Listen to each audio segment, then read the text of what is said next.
Now that we've created our Kali Linux virtual machine, it's time for us to set up a Windows 10 virtual machine. So we're going to come down to the Windows 10, and we're going to go to the same thing we did before, the Microsoft TechNet Evaluation Center.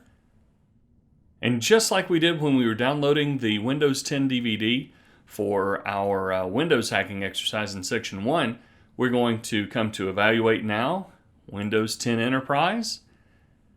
And you'll need to register, just fill in a little bit of quick information, then you'll be able to download the ISO file.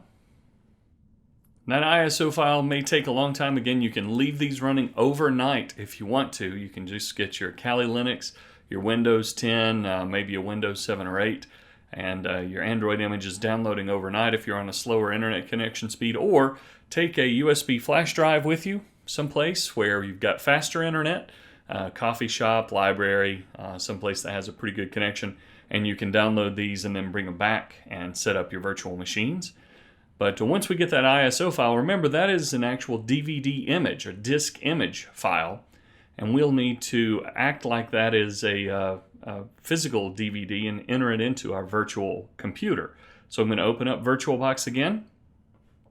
We have our Kali box still there. We're going to create a new box for this Windows 10. So we'll call it Windows 10. And notice it picks up the version, Windows 10 64-bit. If you don't see any of your 64-bit options in there, I mentioned you may have to go in your BIOS settings on a Windows PC and change either your AMD or your Intel virtualization. So you'll see something about virtualization or VT for VTX, the virtualization technology X on Intel machines, or AMD V, which is the virtualization technology on AMD. But we'll need the 64-bit version here. And we will have at least 2 gig of memory. That's a good thing to do for a Windows machine. And 32 gig is a good foundation. We're going to create a virtual disk for our small Windows computer. Small is relative on a Windows machine. And we'll use the VDI, the VirtualBox disk image, and dynamically allocate. That means if we do wind up with less used space on the drive, it won't fill up the full 32 gigs on our computer's hard drive here. So we'll click Continue. Windows 10 is a good name. And now we just need to come under Storage and insert that ISO as a DVD file.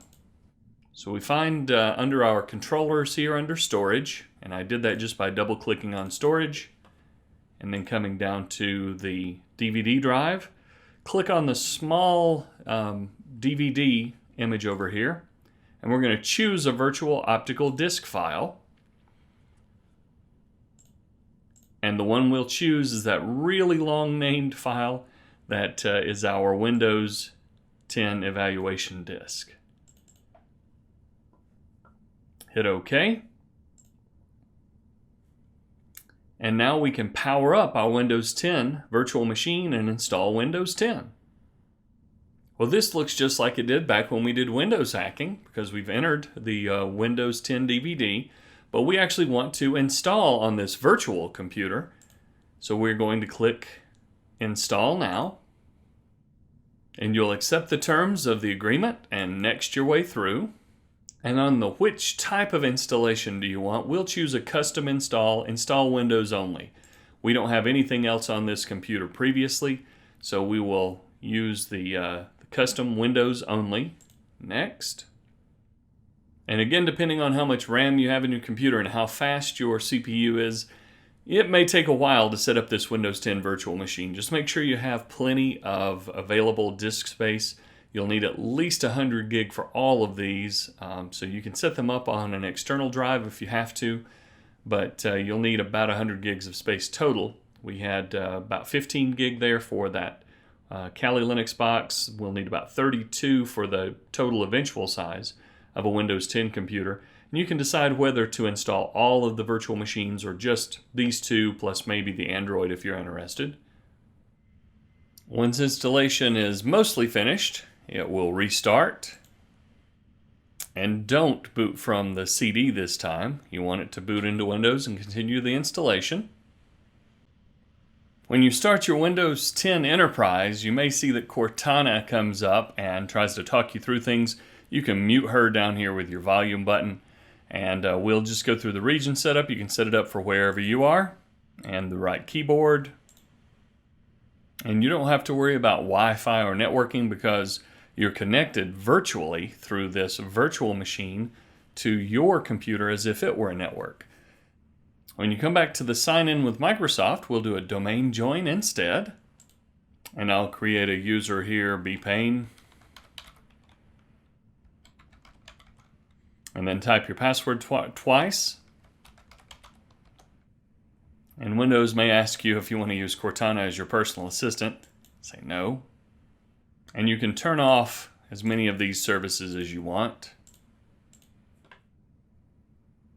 And setting up Windows still may take several more minutes, but it's all right. We're going to have a functioning Windows 10 virtual machine when we finish up.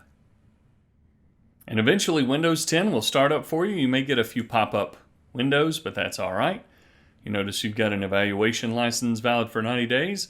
And if you actually run this virtual machine for 90 straight days or 90 total days, then that license will say not a valid copy down there. You can always reinstall a new one. We're just using this for testing and evaluation. You wouldn't want to use this as your full desktop anyway. But we have a full Windows 10 virtual machine. One of the first things we might want to do is install a browser. So start your Microsoft Edge browser that comes with Windows 10, and let's go pick up your favorite browser. If you like Firefox, go to getfirefox.com. If you like Chrome, google.com/Chrome. It's not a bad idea to have a few different browsers, especially for testing different vulnerabilities. But if you go to google.com/Chrome, we can download Chrome, accept it, and install. And we will tell Windows to run that Chrome setup and say yes to finish your Chrome installation. And when Chrome finishes installing, it should load up and put an icon on your desktop. So we're in good shape there. Very good. I think we're ready to run. We can also make Chrome our default browser. We can open Windows settings. If settings takes a little too long to load up for you, you can close it out and pull up settings from the start menu because you're running a Windows box on your computer as a virtual machine, and come under Apps, Default Apps, scroll down, find the web browser, and choose Google Chrome instead. Switch anyway. There we go. All right. And if we want to pull Google Chrome down to the taskbar, we can do that as well. So we've customized our Windows 10 PC to be just like a regular desktop PC. We've got everything ready. We're going to pause this machine, and then we can close it out, and we'll be ready to set up our next virtual machines.